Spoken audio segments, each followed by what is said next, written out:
Welcome to Wealth Without Borders podcast. And today I'm very pleased to have as my interview guest, Scott Pollack. Welcome, Scott. Great to be here, Howard. And lovely to see you. Yeah, whereabouts are you? Where in the world are you today? So I am in Shanghai in my home office.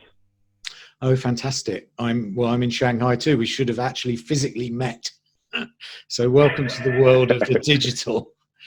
So, Scott, I'm going to be just asking you 8 questions in 8 minutes in the spirit of China. 8 is a lucky number for those of you who don't know and associated with wealth. So this is wealth squared, 8 times 8. Just to introduce Scott, he is a certified scaling up business coach, and Scott helps entrepreneurial CEOs successfully scale up their businesses. And he's got over 25 years of experience in the trenches, global executive experience, including 20 years in Asia. And he's got a passion for growing businesses himself, including 2 IPOs, I believe, Scott. And you truly have got a wealth of experience, so that fits in very neatly with the theme. So I'm going to ask you 8 questions. And the clock starts now. So, Scott, who is your ideal client? So, as you mentioned, it's an entrepreneurial CEO. Typically, this is someone who has built a medium-sized business, has grown a business to sort of the medium size, so past the startup phase into the scale-up phase, is passionate about continuing to grow the business, and essentially is hitting a ceiling somewhere along the way, right? So it's important here that it's not just they want to scale their business, because wanting is not enough, but they also realize that success is going to require change or changes. Right. It's sort of like what Marshall Goldsmith wrote in his book by the same title, "What got you here won't get you there." So my ideal client is committed to making these kinds of changes, even if they don't know for sure, if they're not clear about what the right changes are or how to achieve them. And he or she realizes that not changing comes with a significant cost.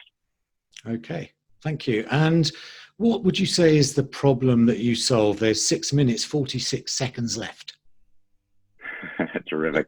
So in answering that question, let's start with the assumption that the CEO who's built a successful business is very talented and infinitely more knowledgeable about their industry and their business than I'll ever be. They have most of the answers.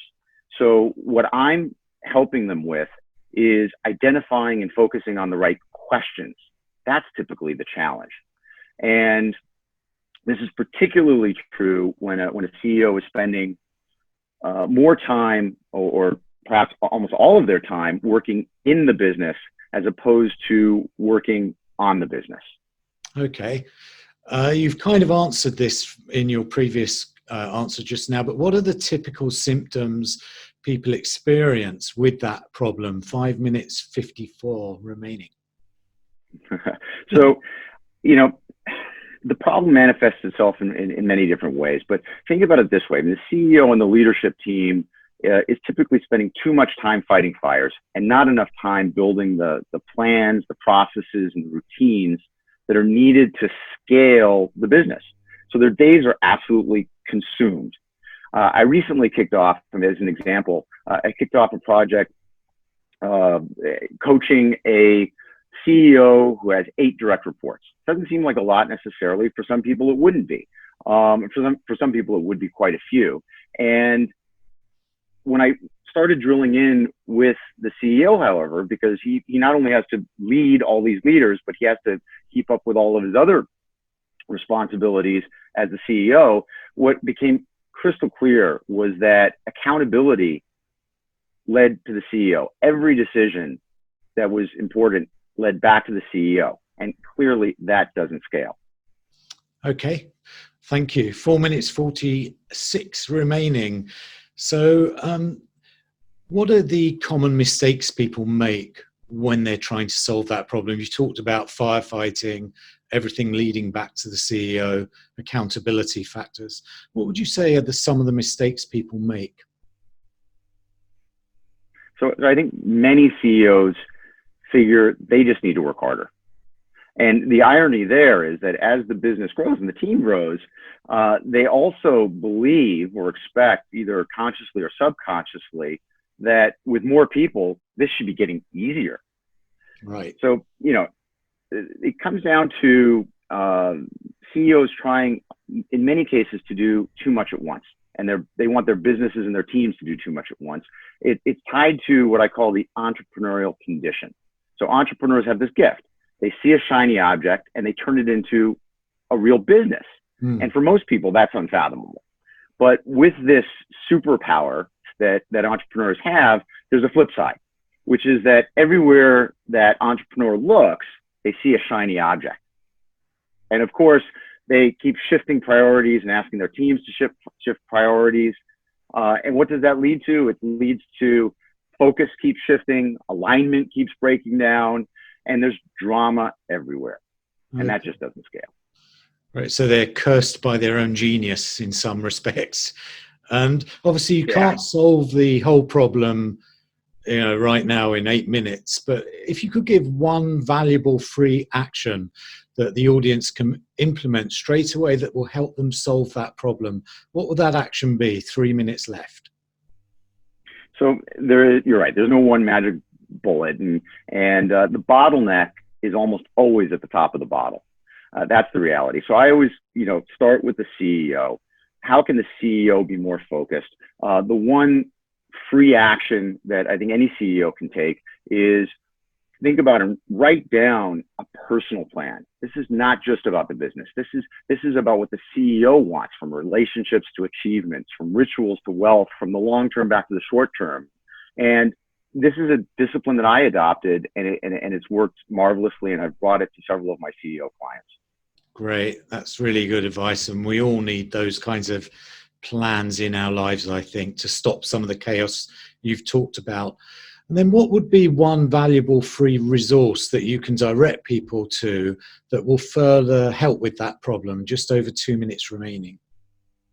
Yeah, so I would say I'm happy to share a one-page personal plan template along with the relevant explanation as an excerpt from Vern Harnish's Scaling Up book to anyone that wants it. And you contact me through my website or LinkedIn.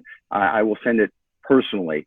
This is a very useful tool. There's a lot of them out there, I think, but I really like this one because it forces you to get focused. You only have one page. Great. And people will be able to reach that through your URL or LinkedIn profile. And then 1 minute 24 remaining. What concept, book or program or talk has been most impactful in your experience?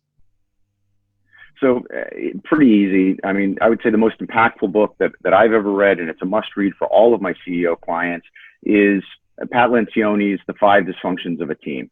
I mean, as the leadership team goes, so goes the company. And that's incredibly true in any business that I've worked with.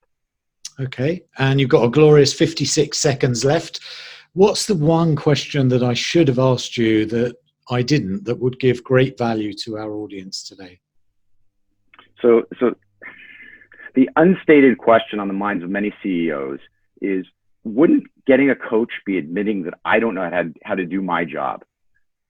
Right. And Eric Schmidt, the former CEO of Google, originally had this mentality back in 2001 when John Doerr, the legendary venture capitalist and Google board member, came to him and said, you should get a coach yourself, and said that it's actually Bill Campbell who should be your coach.